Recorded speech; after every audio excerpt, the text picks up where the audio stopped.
Olá pessoal, tudo bem? A gente está aqui no Fórum GRI de Fundos Imobiliários. A gente vai bater um papo rápido aqui com Giancarlo Nicastro, que é o CEO da Sila Brasil e parceiro nosso também no nosso plano de assinatura F-Data Professional, que provê informações dos imóveis que compõem os fundos imobiliários, principalmente galpões e escritórios.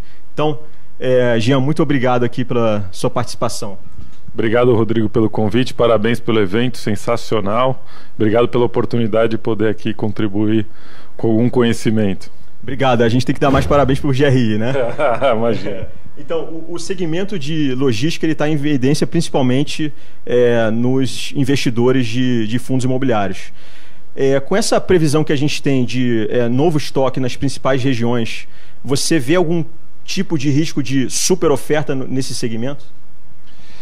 Então, essa é uma pergunta muito interessante, porque o segmento de logística, as pessoas têm a falsa impressão que é um segmento que tem um ciclo de construção rápido. E, de fato, ele tem o ciclo de construção rápido. O problema é o ciclo de aprovação, que ele é muito demorado. O que nos preocupa com a logística é que a gente tem um potencial de projetos já aprovados para dobrar o tamanho da indústria. Então, se todo mundo resolver construir na mesma hora, isso é um sinal de preocupação. Então a gente, através dos dados, a gente vem o tempo inteiro mostrando para o mercado, não constrói mais que 700, 800 mil metros ano, porque a indústria não aguenta. Por mais que a gente tenha essa demanda, está todo mundo na euforia. Foi um setor que saiu fortalecido durante a pandemia, porque foi um setor que não foi afetado na operação, enfim, o crescimento do e-commerce, tudo que todo mundo já conhece, mas é importante todo mundo saber que a gente tem quase 7 milhões de metros quadrados aprovados. Então, se todo mundo resolver construir amanhã, o mercado quase que dobra de tamanho, e aí a gente vai ter um problema. Então é importante sempre acompanhar o quanto o mercado aguenta. Não adianta a gente estar na euforia, o mercado está bom, está positivo, mas ninguém aguenta 7 milhões de uma vez só. Isso só no estado de São Paulo, fora o resto do Brasil. Isso tem alguma região que isso não está ocorrendo? Então, por exemplo, se surgir novos fundos de galpões logísticos, ainda tem alguma região que está carente desse tipo de imóvel? Ou cada caso em caso? Porque o mercado está precificando, os fundos de galpões logísticos está muito elevado, o mercado está muito eufórico nesse setor, porque foi o que se mostrou mais resiliente a essa crise. Então o mercado está muito de olho, e eu acho que pode haver um risco de talvez uma mini bolha do mercado de logística. Eu vou trazer 2 dados aqui só para contribuir com a resposta, né? O mercado de logística Brasil, ele possui atualmente 16 milhões e 500 mil metros quadrados no Brasil, sendo que 9 milhões estão em São Paulo. Então, quando a gente olha para o Brasil inteiro e você vê que mais 50% está num estado só, então essa resposta ela é meio óbvia no sentido de tem demanda para fora do São Paulo, eixo Rio-São Paulo, absurda. O que acontecia no passado? O retorno do investimento nas regiões fora do eixo Rio-São Paulo, ele era menor. Então as empresas evitavam ir para lugares que estão fora. Só que hoje a gente pega valores de locação, valor médio em São Paulo está em torno de 18, 19 reais. A gente pega lugares com valores de 20, 21, região sul. Por quê? Porque não tem estoque.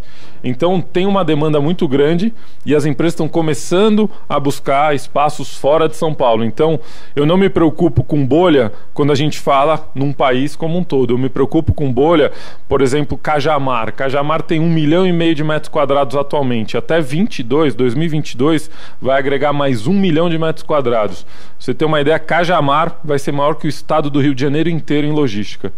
Então o investidor tem que estar de olho nisso também. Tem que estar de olho, tem que saber olhar, tem que saber ver o estoque por região.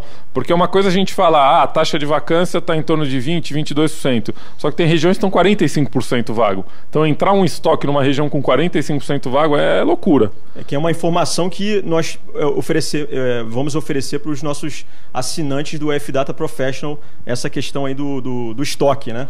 Exatamente. Então é importante, quando for fazer análise, ver o estoque atual, ver a taxa de vacância, ver o que está projetado para o futuro, para poder tomar a decisão de investir ou não. A gente sabe que tem fundos muito bons, muito sérios, mas também tem fundos que vão mais naquela de aumentar patrimônio, seja o que Deus quiser, e vai comprando, e isso nos preocupa um pouco. Se aproveitando a euforia, se aproveitando que a gente está hoje... A gente bateu ontem, saiu o boletim da B3, a gente bateu 1 milhão e 100 mil investidores de fundos imobiliários, né? Então tem muitos iniciantes que estão ingressando nesse mercado, né? Eu diria que a maioria são investidores iniciantes procurando ativos de renda variável, porque não tem mais como você ficar na renda fixa perdendo para a inflação, né? Enfim, então o investidor está sendo obrigado a buscar investimentos na renda variável, e o primeiro que ele está vendo hoje são os fundos imobiliários, então tem que tomar muito cuidado. Agora, por outro lado, o mercado corporativo de São Paulo, o mercado corporativo nobre, está com uma previsão de poucas entregas nos próximos anos, e se isso melhora o cenário dos fundos imobiliários corporativos. Então, eu tenho falado bastante nesse assunto e eu uso uma frase que é muito interessante, que é a primeira vez que o mercado está entrando numa crise no ciclo certo. O que significa isso? Você entrar numa crise com pouca entrega significa que o mercado não vai prejudicar muito, ou seja, não vai aumentar a taxa de vacância. O que acontecia desde que eu me entendo por gente no mercado imobiliário? A gente começa uma crise e vem um caminhão de entregas, a taxa de vacância sobe para perto de 25%, 30%. Isso é muito ruim. Hoje, a gente tem regiões em São Paulo, por exemplo, Itaim, JK, até Faria Lima, que está abaixo de 10%, que elas não têm oferta. Então, quando a taxa de vacância começa a aumentar nessas regiões, ela não causa um trauma. Por exemplo, Itaim tem 2% de taxa de vacância, JK tem 1,2%. Colocar 10% de volta no inventário como devoluções, a gente vai para 11%, não é nenhum número absurdo, pelo contrário, é um número em equilíbrio. Então, isso está sendo muito positivo, essa baixa entrega de novo estoque nesse novo ciclo que a gente está entrando, de uma crise muito mais econômica do que causada pelo home office, né? Todo mundo acha que o home office vai destruir os escritórios. Não, não vai destruir. O nosso grande problema hoje é a economia que não está reagindo. Nós já estamos há 7 meses com essa crise, então a gente está observando que não teve uma mudança drástica na vacância dos imóveis corporativos em São Paulo, nas principais regiões, pelo menos, né? Com certeza. Se a gente não tivesse uma crise econômica e fosse só uma crise de identidade, vamos dizer assim, que as pessoas estão buscando trabalhar de casa, os números seriam bem melhores, porque hoje, com 7 meses, a gente aprendeu muita coisa. E algo que a gente já vinha falando desde o começo da crise, que o home office 100% não funciona. Agora as empresas estão começando a ver que realmente não funciona. Então, qual que é o futuro? O futuro que a gente está vendo é um modelo híbrido. 2 vezes por semana em casa, 3 vezes por semana no escritório. E como que vai ser esse modelo? Se eu preciso me concentrar, se eu preciso ficar sozinho, eu fico em casa. Eu não preciso ficar isolado numa sala dentro de um escritório. E quando eu for para o escritório, eu vou para colaborar, eu vou para trocar ideias, que é para isso que serve o ambiente de escritório.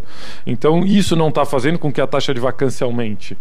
Claro que ela tem uma parcela pequena, mas o grande problema hoje é a economia. Quem ocupa os escritórios são funcionários, são pessoas. A taxa de desemprego está altíssima, a gente está chegando a 13 milhões de desempregados. Então esse é o grande problema da indústria de escritórios e como um todo. Tá, então, e mesmo que ocorresse algum movimento grande de home office, mesmo nessa hipótese, que não é o que está sendo desenhado no momento, mas mesmo assim, pelo menos, no meu ver, para o investidor de longo prazo, talvez não preocuparia, porque existe a possibilidade, dado que esses imóveis corporativos, eles têm uma localização fantástica, eles podem se transformar em outro tipo de imóvel e até mesmo residências, né? Qual é a viabilidade disso, né? No curto prazo, é claro, evidentemente que não é algo que você aperta um botão e transforma em residência, mas se fala nessa possibilidade, né? Como é que isso seria feito? Essa possibilidade, ela já é real. A gente já tem casos de empresas que compraram prédios bem localizados, só que o modelo que aconteceu aqui foram prédios de saletas, aqueles modelos de 30 metros quadrados, 40, não lajes corporativas, porque ele é muito fácil de adaptar para um residencial de 30, 40 metros, como se fosse um quarto de hotel ou algo parecido. Então, isso já é algo que acontece e, de fato, empreendimentos bem localizados sempre vão ter o seu valor, né? Então ele pode migrar para um hotel, ele pode migrar para um residencial, mas a gente não acredita nisso. Por que a gente não acredita? Basta olhar para o futuro, que é os Estados Unidos, 10 anos, isso nunca aconteceu lá e não tende a acontecer aqui. Não, perfeito. Então gostaria de agradecer aqui a presença do Giancarlo, muito obrigado pela sua participação aqui. Se você gostou dessa entrevista, não deixa de se inscrever no nosso canal, dá seu like, deixa seu comentário, que a gente vai soltando as próximas entrevistas nos próximos dias. Muito obrigado. Tchau.